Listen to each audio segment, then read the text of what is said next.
Jadi berkaitan dengan pemasangan pelang oleh Kemenseknek kemarin, yang pada intinya Taman Mini Indonesia Indah sekarang dalam penguasaan dan pengelolaan Kemenseknek itu menggantikan Kepres 51 tahun 77 itu dibatalkan melalui Perpres nomor 19 tahun 2021 sehingga pengelolaan yang selama ini di bawah Yayasan Harapan Kita itu kemudian diambil oleh pemerintah, dalam ini kemudian akan dikelola oleh Kemenseknek. Nah, perlu dipahami dan perlu saya tegaskan bahwa yang diambil alih itu bukan aset. Ya, itu bukan aset, itu yang banyak orang salah memahami bahwa aset taman ini disita oleh pemerintah, salah. Salah gitu. Dalam arti apa? Aset taman mini, hak kepemilikan taman mini berdasarkan Kepres 51 tahun 77 itu sudah milik negara, ya, negara oleh pemerintah, oleh negara, gitu loh. Nah, sekarang ini yang diambil alih oleh pengelolaannya, gitu loh.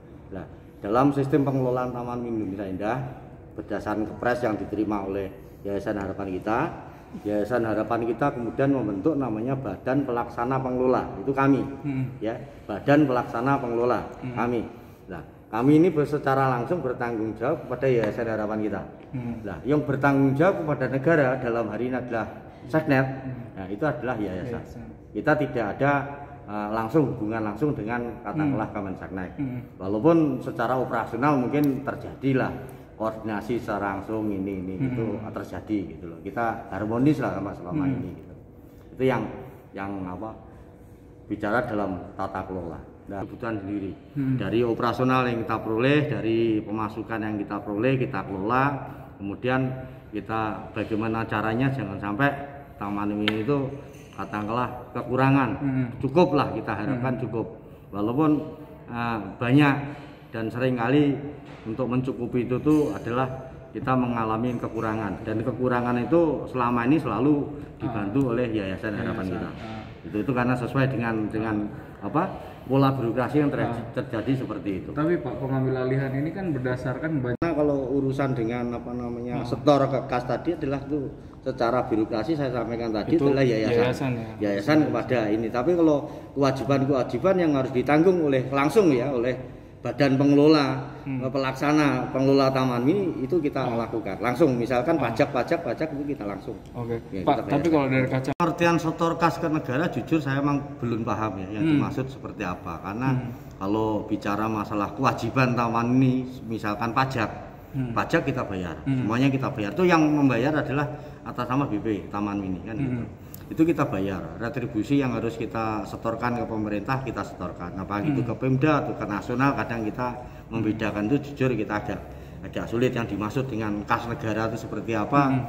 Saya sendiri kurang memahami yang dimaksud oleh Kemenseknek.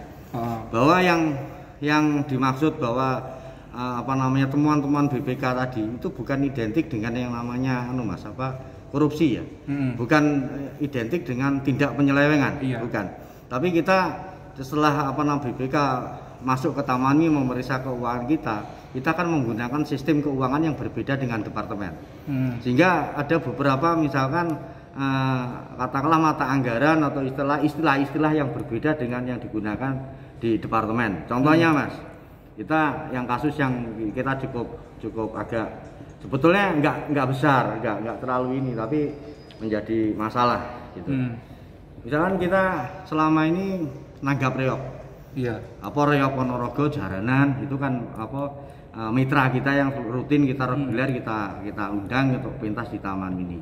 Dan ini jujur kita taman mini nggak mampu katakanlah kalau kita disuruh membayar honor itu sesuai tarif yang berlaku di luaran, di pasar, di luar. Misalkan kalau mereka main di tempat lain di luar taman ini adalah 7,5 juta. Kemudian dengan kita, karena kita mang sharing, kita memberikan waktu dan kita juga pembinaan, itu katakanlah dengan 5 juta mereka sanggup. Mereka mau, sukarela mau, karena sudah terjadi hubungan ini. Nah, kemudian istilah dalam pembayaran kami, kita kan nggak ngomong honor. Kalau honor kan sudah nggak mencukupi, gitu. Karena kita kurang lah, tidak sesuai dengan tarif yang berlaku di pasaran. Sehingga yang kita gunakan adalah bantuan. bantuan transport misalkan. Nah, rupanya istilah bantuan ini kan pemahamannya berbeda secara akunting. Begitu bantuan itu diterjemahkan kita donatur, sehingga kaitannya dengan besarnya pajak yang harus ditanggung. Kalau kita menggunakan istilah bantuan, maka pajak yang harus ditanggung lebih besar dibandingkan pajak yang kita bicara honor. Gitu loh. Nah, di sini padahal kita itu salah satu catatan ya. Itu yang ini ada penggunaan istilah yang mungkin berbeda secara akunting antara Taman Mini dengan yang diterapkan misalkan kalau BPK kan ke pemerintahan. Dan ya DIPA kan juga berbeda, mata anggara kan jelas berbeda. Dan kita selama ini selalu mengikuti apa yang diarahkan, apa yang disarankan oleh BPK. Pak Pratmiko